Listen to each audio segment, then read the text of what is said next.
Hello. You guys at the back, if you want to come in the front, there's ample and ample of place. I know it looks a little bit crowded, but come along. Hello everybody. My name is Vishal Gaikwad, and along with me I have Neeraj Rathod. I'm from the OpenShift engineering team, and today both of us are going to talk about empowering developers with supportability and debuggability.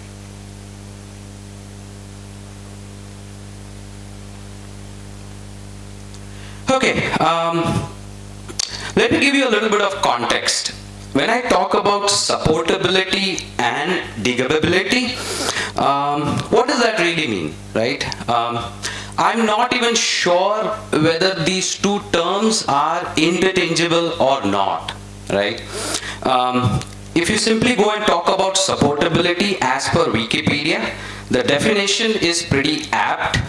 Supportability is a concept where if you implement supportability, it becomes easier for developers, consumers to debug, troubleshoot, find faults, and take preventive actions to solve the problem. That is all about supportability. How you can support the product, right? And debuggability is basically, in my opinion, it's the ability for any product to be debuggable. Can you debug the product? And then it becomes more easier to solve the problem. That's all about what we are going to talk about today. So what's the role of a developer in a software development lifecycle, like SDLC? So a developer basically plays a crucial role in all these 6-7 phases that we have listed here, which starts from planning, designing, then it gets into implementation, deployment, testing, maintenance and support, CI, that is continuous improvement, right? I'll ask a very simple question. You as developers or someone who probably have done some kind of development work, which phase or phases you think that supportability and debuggability plays an important role? Any quick guesses? Which phase out of this 6-7? Yes. Testing? Any more guess? Okay, there's one answer which says testing. Unfortunately, the answer is partially true. The answer is, it starts right from designing. Or I would rather say, all the phases are equally important when you need to start thinking about supportability and debuggability. Right? It's very, very important. I'll explain how and why it's really important. My next question is, have you ever reproduced the issue? How many of you have ever reproduced the issue? At least once? Right? Do you know that it costs money to debug an issue? And do you know what the cost is? Let me explain. Okay, so let's challenge the status quo. Now, instead of me going through this whole slide deck, I'm going to tell you a simple story, right? This was somewhere around 4 to 5 years ago, when I was actually part of the support team. There was an issue that we came across. We had a customer who was basically using a 2-node active passive cluster setup, right? A simple thing is, you got a cluster with 2 nodes. If the primary fails, the secondary should come up and everything should get migrated to the secondary one, right? Now, what was happening is the primary system of this customers was continuously rebooting. It just used to reboot.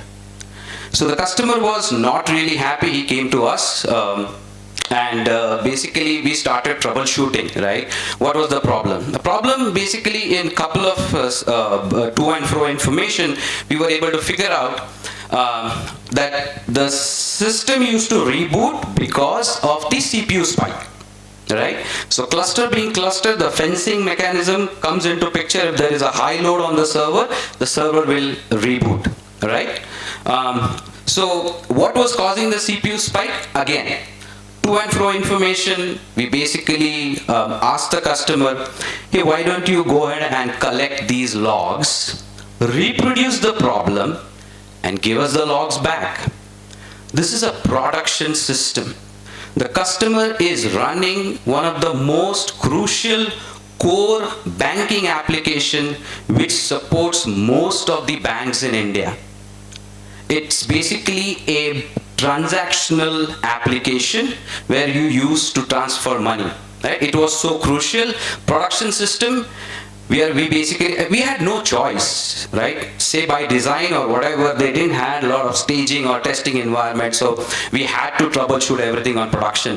So couple of times we actually went and asked the customer to reproduce the problem, come back to us, give us information. Again, with that information we were able to figure out there is a Postgres process which is impacting the CPU spike. But again, we didn't know what the Postgres process is doing. So we again went back to the customer and said, okay, use the system stack. There are a lot of other, like PCP, right? We use PCP to look at some of that information. So we said, okay, go back, enable it, reproduce the problem, right? This was going on from quite some time. Now, somewhere this got escalated and I actually had to go and visit the customer in Chennai. Now, we met with the customer. Imagine the customer is sitting right in front of us and they're just whining about where the problem is. They are not so happy.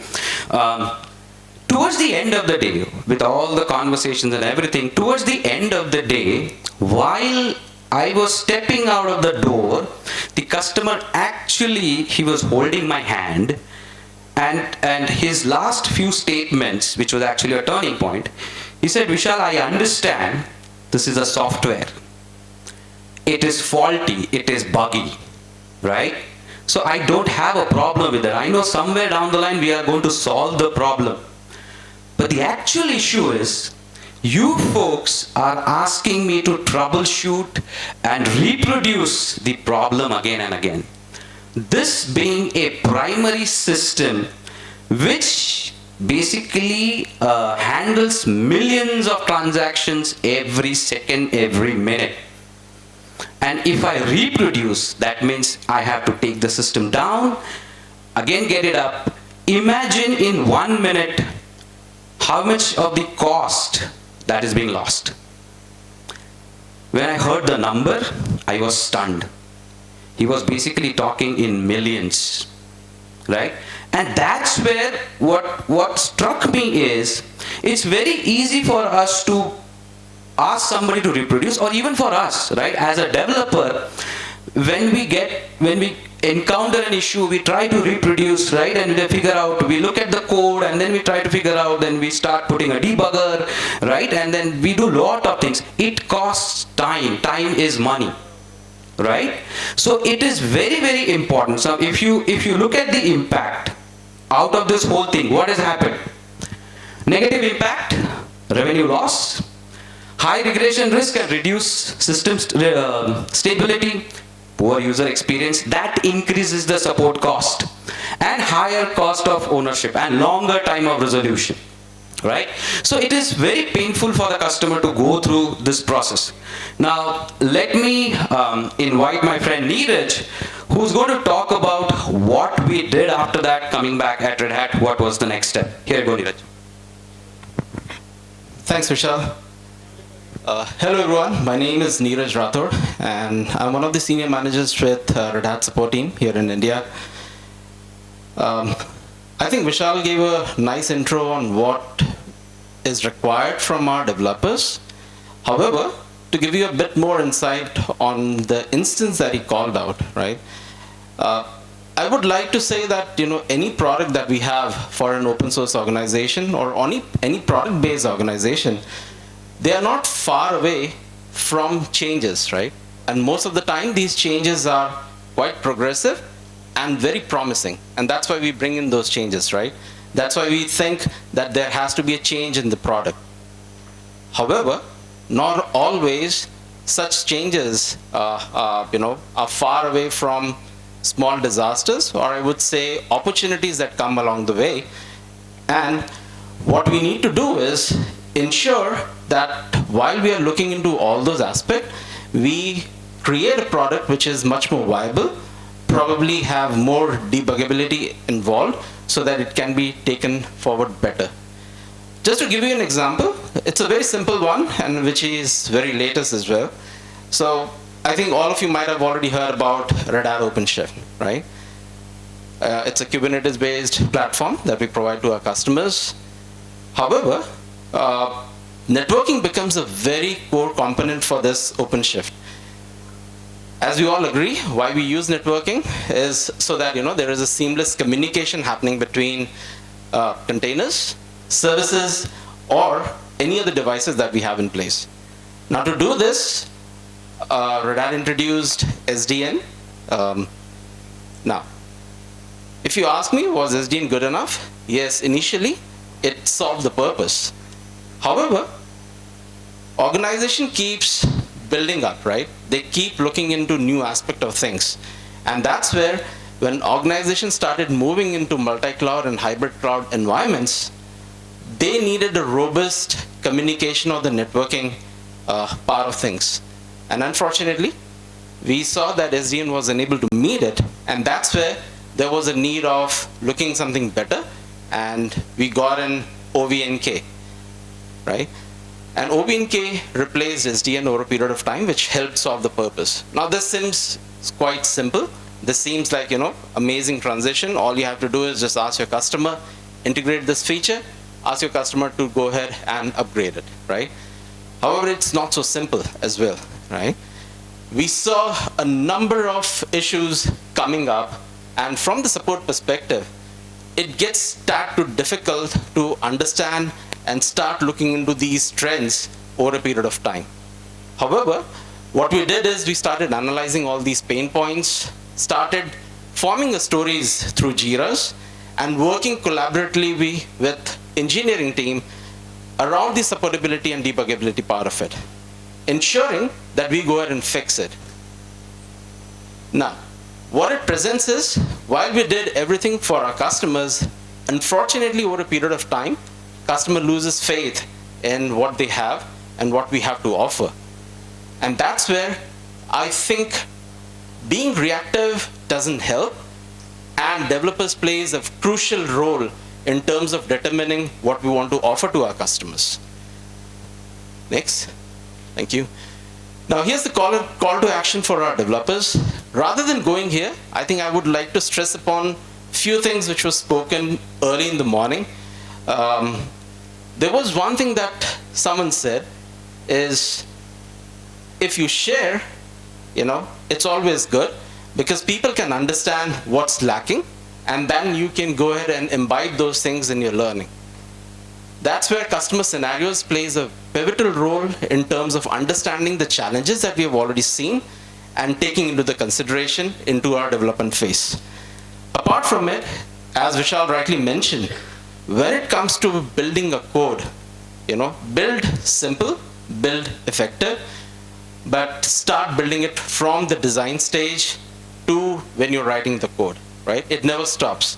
Ensure you have debuggability in mind. Now, as most of the developers' friends would agree, right? Different folks, different strokes. The way you put it is, I as a developer might feel that, this tool helps me. Some other developer feels that, this other tool might help me to write my code. But unfortunately, is there a consistency? No, not exactly. And that's where we want to emphasize that we should have a proper framework in terms of using it. How it's going to help? We have listed out some of the benefits, which were in fact the challenges also that we have called out. That some of these efforts can increase the productivity for developers when we have a consistent framework. When we have faster resolution, as Vishal rightly called out. Apart from it, it reduces the operational burden. From the support perspective, there is a lot of involvement that happen. And last but not the least, the customer is happy. With this, I would like to end with a very simple quote, and that's, the bridge to future is not just innovation, it's responsibility, and that responsibility starts with us. Thank you, folks.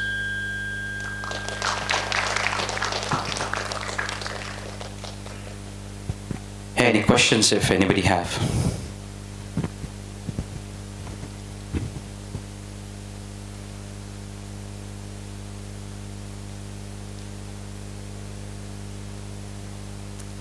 Okay, looks like we did a good job.